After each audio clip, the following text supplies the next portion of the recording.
After Yolanda struck Tacloban, the exodus followed. But not everyone is leaving. Some chose to stay.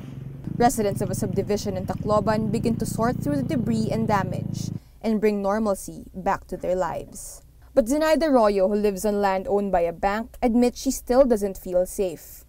Natatakot, labi na pag nabalita na mayroong mga tulisan na pumapasok dito. Natatakot kami. Lalo na yung malalaking bahay yung inaakyat. Sa kalagayan namin dito, hindi talaga kami safe. Kasi pag yung masamang tao, walang pinipili yan. Pag masama na yung pumapasok sa utak nila. Days after the storm, police and military told residents to set up their own patrols in the village.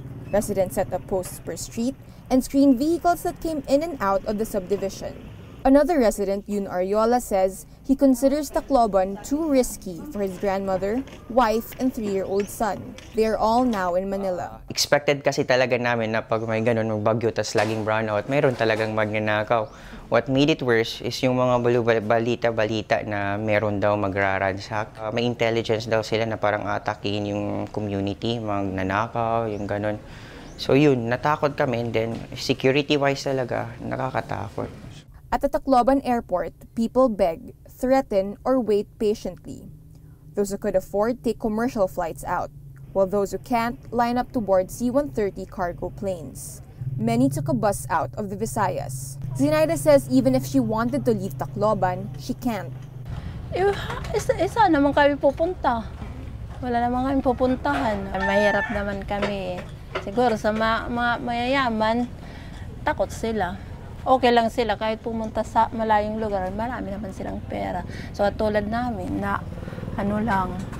But the residents who stayed behind helped each other through the nightmare.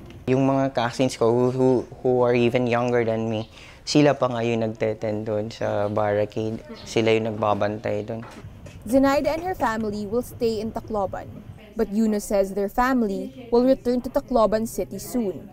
The city they will always call home. Tacloban has been good to us naman ever since. And then, syempre, mayroon talagang challenges. This is one of it. And we believe na kaya pa naman natin makabangon. Bea Cupin, Rappler, Tacloban City.